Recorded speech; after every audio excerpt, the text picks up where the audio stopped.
안녕하십니까? 지난 시간에 우리는 아들러의 주된 개념을 살펴보았습니다. 그래서 열등감과 보상, 그리고 우월의 추구, 바로 자신의 열등감을 극복하는 것이 이제 우월의 추구로 이제 넘어오면서 또 그 아들러가 얘기한 그 생활 양식, 이 생활 양식은 어떤 자기 스스로 창조한 자기 나름의 독특한 생활이다. 보통 그 5세 이전 4에서 5세에 그 틀이 형성되고 그 이후에는 거의 변하지 않는다고 하는 개인의 인지 조직들을 이야기를 했습니다. 그리고 그러한 네 가지 생활 양식에 대해서 학습을 하였습니다. 그 네 가지 생활 양식은 뭐 지배형, 또 기생형, 히피형, 그리고 사회형. 그래서 우리는 이 권위 있는 부분, 그 사회형으로 바꿔줘야 된다. 이렇게 이야기를 하고 있는 것이죠. 사회적 관심을 높여주자는 겁니다. 자, 그러면 이번 시간에는 지난 시간에 이어서 우리가 주된 개념을 계속적으로 학습하도록 하겠습니다. 자, 주된 개념의 네 번째, 사회적 관심입니다. 사실 이 사회적 관심이 굉장히 아들러의 이론에서는 매우 중요하죠. 그래서 인간을 그냥 가족, 종족, 공동체 또는 모든 문명사의 일원으로 생각하였기 때문에 개인은 이러한 어떤 사회 맥락 속에서 존재할 때 그 의미가 부각된다. 자, 인간은 이러한 어떤 사회적 맥락 속에서 존재할 때에 그 의미가 더 부각된다고 믿은 것이죠. 모든 것은 이러한 사회적 맥락 속에서 이루어지는 것이 삶의 의미가 더 부각된다라고 하는 겁니다. 그래서 개인의 성공과 행복은 그가 속한 이러한 사회적 유래와 밀접한 관련이 있다. 자, 이것은 우리가 그 메슬로우의 소속한 개념의 기초가 되었다 볼 수가 있겠죠. 다섯 번째는 가상적 목적론입니다. 이것은 우리가 뭐 허구적 최종 목적론이라고도 이 얘기를 하고 있습니다. 자, 모든 행동에는 목적이 있다는 겁니다. 자, 모든 행동에는 목적이 있고, 또 설명하기 어려운 행동들도 일단 그들의 무의식적 목표나 목적을 알게 되면 이해할 수 있다고 본 것이죠. 우리가 공부를 하는 것도 그것이 설명하기는 어렵지만 어떤 목적이 있는 것이죠.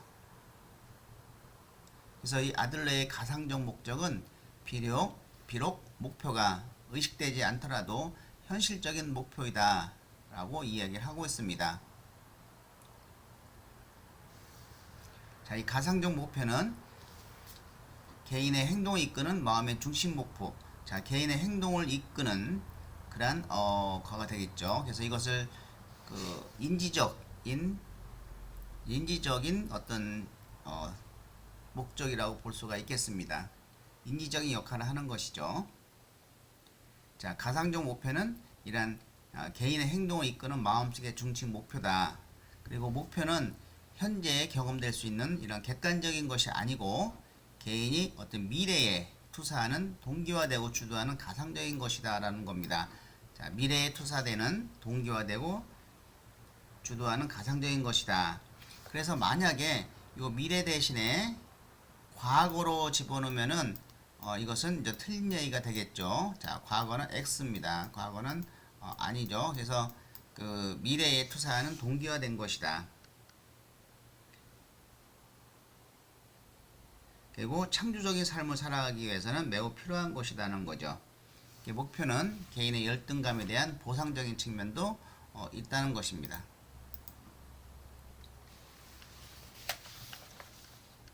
예, 여섯 번째는 이제 공동체감, 공동체감인데,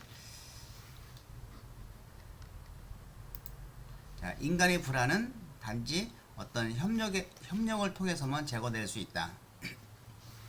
이는 개인을 공동체와 묶은 것이죠. 그래서 자신을 타인과 연합해서 인식하는 자만이 인생을 편안하게 살아갈 수 있다는 겁니다. 그래서 이 공동체감은 인간이 사회적 존재로 살아가면서 해결해야 할 삶의 과제를 해결할 수 있는 동기를 제공해 준다. 사실 우리가 기업체에서도 뭐 인재상 그리고 우리가 사회에서의 어떤 인성 이런 것들은 그 기업의 인재상이라고 하는 것은 기업 공동체 자기네 기업의 어떤 공동체에 잘 적응할 수 있는 사람인가 적합한 사람인 것을 측정하는 것이고 알아보는 것이고 또 인성이라 하는 것은 우리가 사회 전체적으로 잘 공동체적인 그 활동을 할 수가 있는가라고 하는 것을 보편적으로 의미한다고 볼 수 있겠습니다. 이와 같이 아들러는 어떤 신경증, 정신병, 범죄, 뭐 알코올, 아동 문제, 자살 등의 모든 문제는 이런 사회적 관심이 부족했기 때문에 발생한다 이렇게 얘기를 하고 있습니다. 자, 직업도 결혼도 우정 및 이성 교제도 이런 공동체 속에서 이루어져야 된다. 그래야 어떤 삶의 과제를 해결할 수 있다라고 보는 것이죠. 그래서 모든 삶의 과제는 공동체 안에서 해결돼야만 한다. 해결돼야 된다는 것입니다. 그리고 그러한 삶의 과제를 해결할 수 있는 동기를 제공해 줄 수 있는 것이 바로 공동체감이다라고 이야기를 하고 있는 것이죠.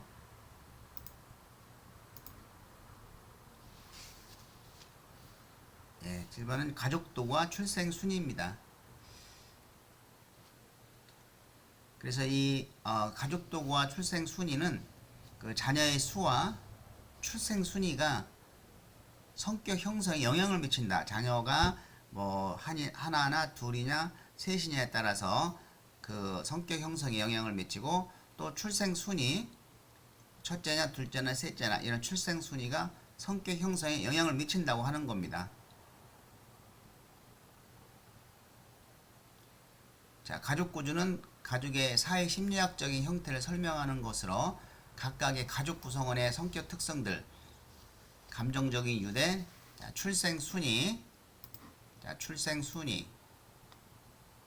그리고 구성원들 간의 지배와 복종, 연령 차이, 성, 가족의 크기 등 가족 구도의 요인이 되는데 아들러는 출생 순위가 개인의 성격 형성에 중요한 영향을 미친다고 하였던 것이죠. 자, 출생 순위와 자녀의 수죠. 자녀의 수, 예.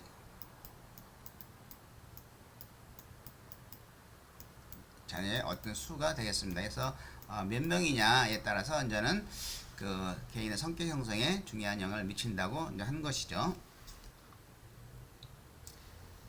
자, 만약에 자녀들은 동일한 상황에서 자라나는 아이다. 그러면 이거는 틀린 얘기입니다. 동일한 상황에서 자라나는 아이는 아닌 것이죠. 이제 출생 순위에 따라서 다른 상황에서 자라나는 아이다라고 해야 이제는 우리가 맞는 것이죠. 그래서 이 가족 순위와 출생 순위에서 가족 구도와 출생 순위에서 뭐 자녀는 동일한 상황에서 자라나는 아이다라고 이야기를 하면은 그것은 틀린 것이다. 이것을 우리가 생각을 좀 해볼 필요가 있겠습니다.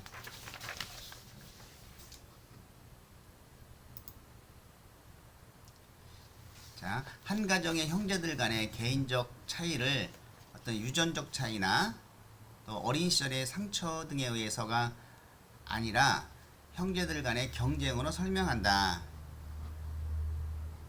자, 형제들 간의 경쟁으로 설명하고 형제들 간의 개인적 차이를 그리고 어떤 열등의 경험이 이러한 출생의 순위를 통해서 조건지어져 나갈 수 있음을 제시해 주고 또 출생의 순위가 한 인간의 열등감 형성과 또 열등감 극복 기제를 습득하는 데 있어서 매우 중요한 변이 된다라고 하는 것이죠.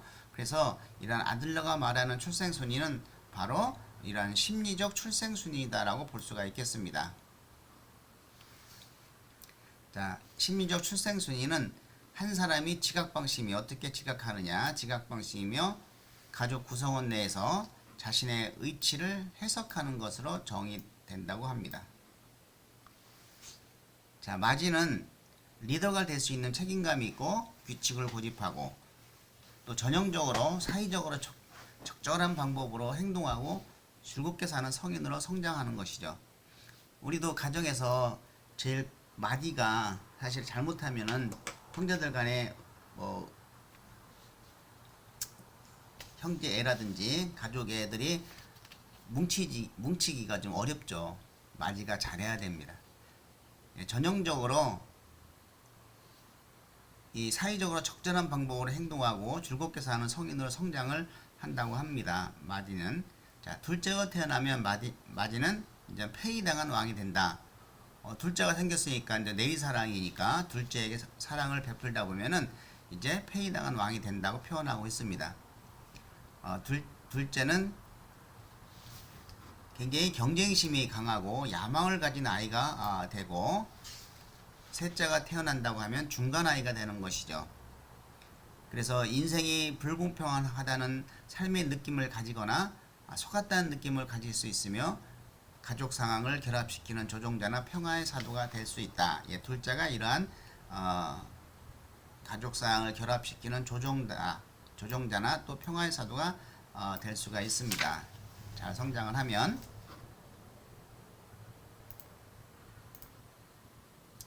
자, 중간 아이는 불쌍한 나라라는 테마를 가지고 있다.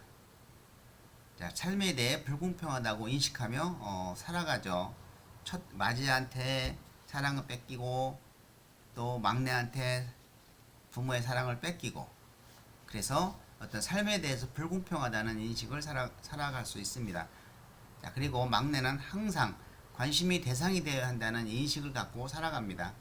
그래서 가족이나 형제를 비롯한 주위 사람들이 자신의 생활을 만들어주기를 바라는 어떤 의존적인 태도를 가질 수 있다. 예, 독자는 대부분 항상 관심의 중심에 있죠.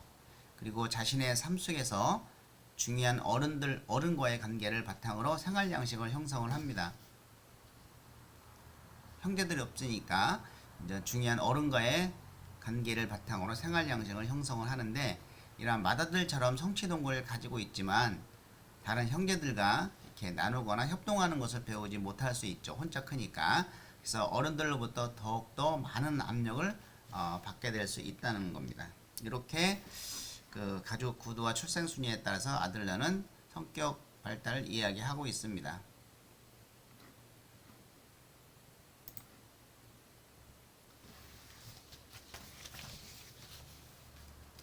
주된 용어의 이제 마지막인 신경적 생활 양식이 있습니다.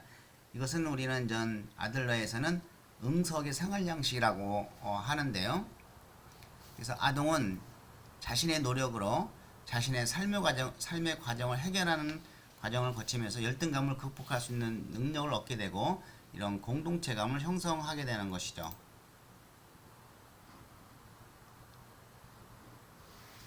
이러한 아동의 노력이 부모의 작업으로 대치된다. 부모가 다 해준다는 거죠. 부모에 의해서 아동이 스스로 해야 할 그런 기회를 박탈당하니까 어떻게 되겠어요? 열등감은 더욱 심화되고 공동체감의 형성은 방해를 받게 되는 것이죠. 그래서 과잉보호 이런 건 사실 그렇게 좋은 방법은 아닙니다. 자녀를 교육시키는 데 있어서. 그래서 이러한 응석의 생활 양식은 인생의 과제도 잘 수행하지 못합니다. 이성 친구라든지 결혼 파트너 선택에서의 어떤 문제 발생, 또 협동 작업이나 배려의 능력을 키우지 못한다라는 거죠. 삶이 불공평하고 어려우며 처벌이라고 생각하고 직장에서도 불만이 많고 만족하지 못합니다. 자, 응석바지는 자신을 믿지 못하고 또 동반자 관계에서 무시당하며 인생의 과제 수행을 불가하게 만들고 실패 상황에 대한 면집을 줄 수 있다. 그래서 아동이 스스로 자신의 문제를 해결할 수 있도록 도와주는 것이 중요하다는 겁니다.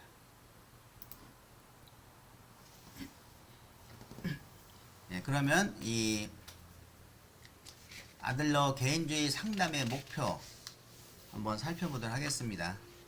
자, 이러한 사람이 지닌 문제는 사람과 분리된 것이 아니기 때문에 심리 상담은 어떤 전인격적 치료가 필요하다고 이야기를 하면서 이러한 상담 목표는 증상 제거보다는 열등감을 극복하도록 도와준다. 그리고 우리가 네 가지 생활 양식 중에서 이러한 잘못된 생애 목표나 또 생활 양식을 수정시킨다. 우리가 가상적 목표 있듯이 그 잘못된 생애 목표나 또 생활 양식을 수정시키고 사회에서 다른 사람과 상호작용을 위해서 타인과 동등한 감정을 갖게 해주고 공동체감을 증진시키자. 그리고 사회적 관심을 갖도록 도와주고 또 사회의 구성원으로 기여하도록 도와준다라는 것이죠. 그래서 사회 공동체감, 열등감, 또 생애 어떤 목표, 생활 양식 이런 것들이 주요한 상담 내용의 목표가 되겠습니다.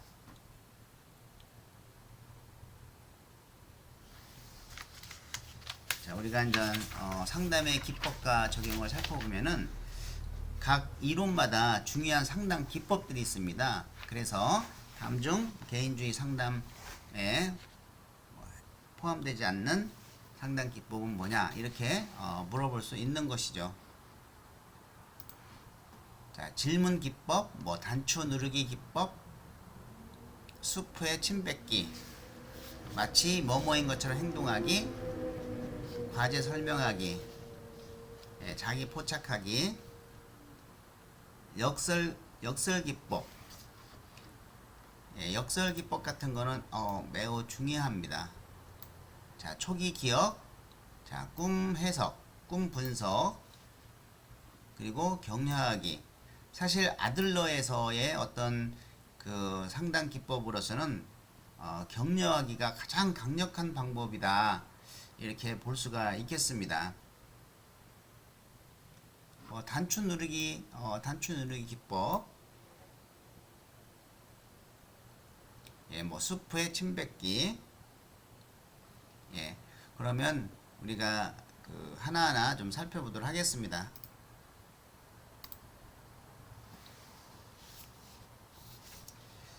아들러의 상담 기법은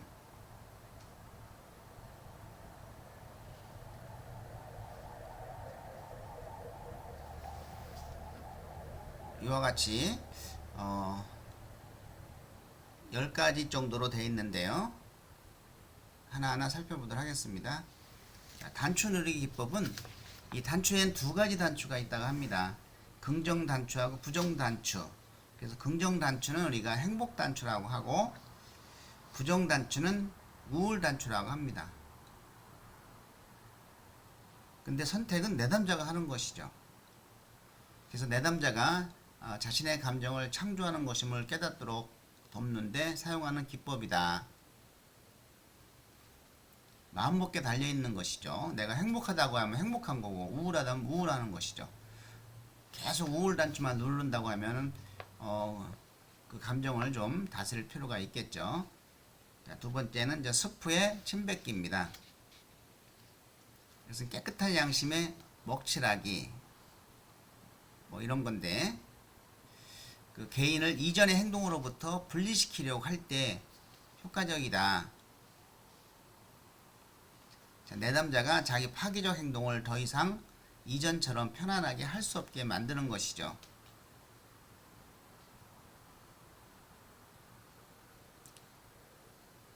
세 번째는 마치 뭐뭐인 것처럼 행동하기입니다. 자, 내담자가 바라는 행동을 실제 장면이 아닌 가상 장면에서 마치 뭐뭐인 것처럼 한번 해보는 겁니다.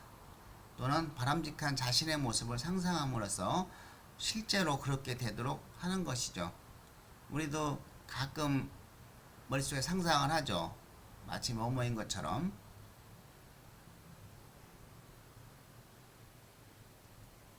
뭐 로또를 산 사람은 로또 1등이 당첨돼서 어떻게 할까에 대한 상상을, 행복한 상상을 좀 할 수도 있고, 또 전화만 하면 말을 못하는 사람은 전화를 아주 잘하는 친구인 척하고 한번 전화를 해보는 것이죠.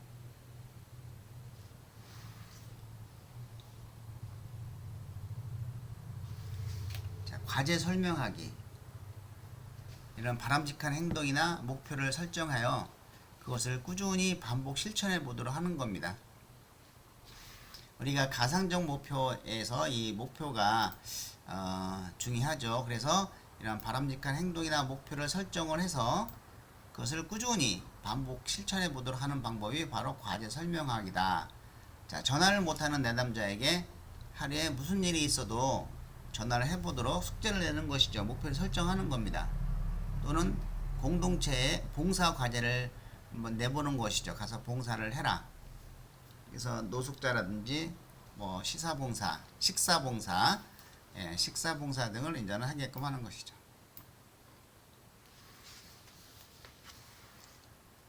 자기 포착하기. 원하지 않는 행동을 시작하는 순간을 포착하는 것이죠. 원하지 않는 행동을 시작하는 순간을 포착하는 것입니다. 그래서 문제 행동이 작동하기 시작하는 순간을 좀 더 빨리 알아채서 더 이상 진행되지 않게 하는 방법이죠. 뭐 음주라든지 흡연, 과식 등을 할 때 사용하는 방법입니다. 이럴 때 담배나 음식에 대한 기록을 계속하라고 하고 탐닉에 빠지고 있음을 볼 수 있게 하는 것이죠. 너가 지금 저렇게 그 담배에 빠지고 있다, 술에 빠지고 있다 라는 것을 이제 볼 수 있게 하고, 손쉬운 일에 시간을 배분하기보다 어려워도 우선 해야 할 중요한 과제에 마음을 다잡고 몰두를 하게 만드는 것이 이제 자기 포착하기다. 이렇게 우리가 볼 수가 있겠고,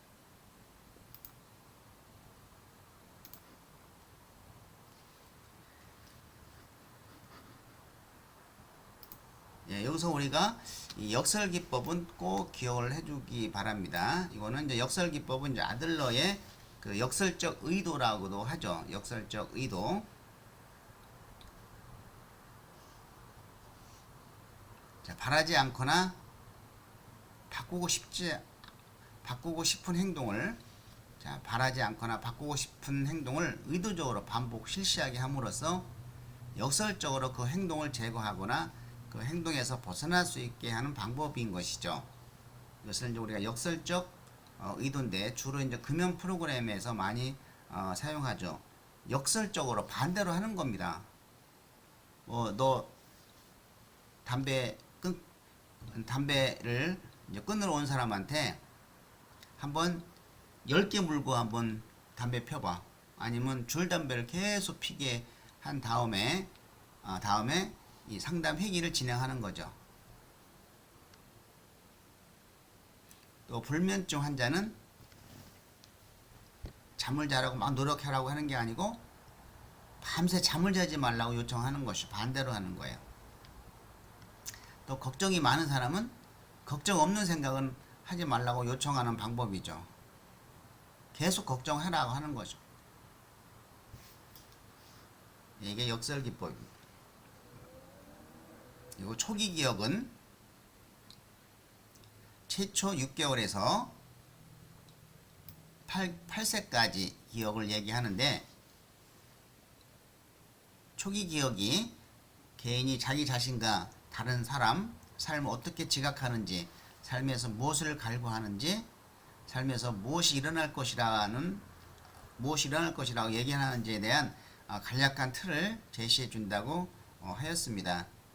자, 가능한 한 뒤돌이켜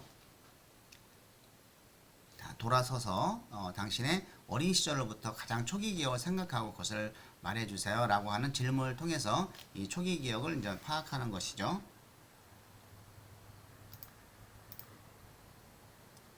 꿈 분석. 프로이드의 꿈 분석은 그 왜곡된 잠재몽이 그 어떤 현실적인 그 자아의 단속으로 인해 갖고 왜곡돼서 꿈이 나타난다 그랬죠. 근데 이 프로이드는 그냥 왜곡돼서 나타나는 것이 아니고 현실로 그냥 꿈으로 나타나는 것이죠. 그래서 꿈에 나오는 사건과 대상에 대해서 이런 프로이드처럼 고정된 의미를 두지 않고 각 꿈의 요소의 의미는 꿈을 꾸는 사람에 따라 특수하게 나타납니다. 그래서 해석은 이런 초기 기억, 또 현재 문제, 평소의 경향 등과 같은 다른 증거들과 함께 조화될 수 있어야 합니다. 내가 계속 어떤 여인과 결혼하고 싶다고 하면 그것이 꿈으로 나타나는 것이죠. 이렇게 현실을 그대로 나타나는 겁니다. 직접적이고 실질적으로 꿈을 분석하였고 꿈 속에 보편적인 상징이 있다고는 믿지 않았습니다. 이 보편적인 상징이 있다고 믿은 것은 프로이드죠. 왜곡해서 나타나니까 현실목으로. 그래서 꿈은 문제에 대한 쉬운 해결책에 도달하려는 시도이고 꿈도는 개인의 용기에 대한 자조를 드러낸다. 이렇게 보았습니다. 자, 격려하기 가장 강력한 방법이죠. 내담자가 자신의 열등감을 극복하고 자신의 가치를 깨닫도록 돕는데 초점을 두는 겁니다. 자, 이 꿈 분석, 예, 아들러의 꿈 분석 상담 기법 기억해 주시기 바랍니다. 자, 역설적 기법, 역설적 의도, 그리고 꿈 분석, 격려하기, 세 가지 중요하니 꼭 기억해 주시기 바랍니다.